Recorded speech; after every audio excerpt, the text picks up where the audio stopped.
ಒಂದು ರೀತಿ ರಾಮಾಯಣ ನಡೆಯೋಕೆ ಕಾರಣ ಶೂರ್ಪಣಖ. ಆದರೆ ಈ ಶೂರ್ಪಣಖ ರಾವಣನ ಕುಲನಾಶವಾದ ಮೇಲೆ ಏನ್ ಮಾಡಿದಳು, ಇವಳು ಏನಾದಳು ತಿಳ್ಕೋಬೇಕಾ? ಹಾಗಾದ್ರೆ ಈ ಕತೆ ಕೇಳಿ.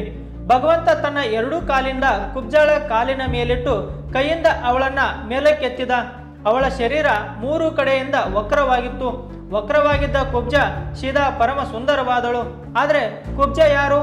ಇದೇ ಕುಬ್ಜ ರಾಮಾವತಾರದಲ್ಲಿ ಇವಳೇ ಶೂರ್ಪಣಖ ಆಗಿದ್ದಳು. ಹಾಗಂತ ಎಲ್ಲಿದೆ ಅಂತ ಕೇಳೋರು, ಇದು ಗರ್ಗ ಸಂಹಿತಾದಲ್ಲಿ ವರ್ಣನೆ ಇದೆ, ನೀವು ಓದಬಹುದು. ಗರ್ಗ ಸಂಹಿತಾದಲ್ಲಿ ಯಾವಾಗ ರಾವಣನ ಕುಲ ನಾಶವಾಯಿತೋ ಅವಾಗ ಶೂರ್ಪಣಖ ತೀರ್ಥಗುರು ಪುಷ್ಕರಕ್ಕೆ ಬಂದು ತಪಸ್ಸು ಮಾಡ್ತಾಳೆ. 10,000 ವರ್ಷಗಳ ತನಕ ಊರ್ಧ್ವಬಾಹುವಾಗಿ ತಪಸ್ಸು ಮಾಡ್ತಾಳೆ. ಅವಳ ತಪಸ್ಸಿಗೆ ಬ್ರಹ್ಮದೇವರು ಪ್ರಸನ್ನನಾಗಿ ಏನ್ ಬೇಕಂತ ಕೇಳ್ತಾರೆ. ಶೂರ್ಪಣಖ ರಾಮ ವರ್ಣ ರೂಪದಲ್ಲಿ ಪತಿ ರೂಪದಲ್ಲಿ ಸಿಗಬೇಕು ಅಂತ ಕೇಳ್ತಾಳೆ. ಬ್ರಹ್ಮ ಹೇಳ್ತಾರೆ, ರಾಮ ಅಂತೂ ಸಿಗಲ್ಲ, ಇದೇ ರಾಮ ಶ್ರೀಕೃಷ್ಣ ರೂಪದಲ್ಲಿ ಅವತಾರ ತಾಳ್ತಾರೆ, ಅಲ್ಲಿ ಶ್ರೀಕೃಷ್ಣ ನಿನಗೆ ಸಿಗ್ತಾರೆ. ಗರ್ಗ ಸಂಹಿತಾ ಪ್ರಕಾರ ಅದೇ ಶೂರ್ಪಣಖ ಕುಬ್ಜಾ ರೂಪದಲ್ಲಿ ಅಲ್ಲಿ ವಾಸವಾಗಿದ್ದಳು. ಇವತ್ತು ಭಗವಂತ ಅವಳನ್ನ ಸ್ವೀಕಾರ ಮಾಡಿದ್ರು. ಈ ಕಥೆಯಿಂದ ಏನು ಅರ್ಥ ಆಗುತ್ತೆ ಅಂದ್ರೆ, ಈ ಶರೀರ ಸಾಯುತ್ತೆ ಹೊರತು ನಾವು ಸಾಯಲ್ಲ. ಭಗವಂತ ಗೀತೆಯಲ್ಲಿ ಹೇಳ್ತಾರೆ, ಮಮೈವಾಂಶೋ ಜೀವಲೋಕೆ ಜೀವಭೂತಃ ಸನಾತನಃ.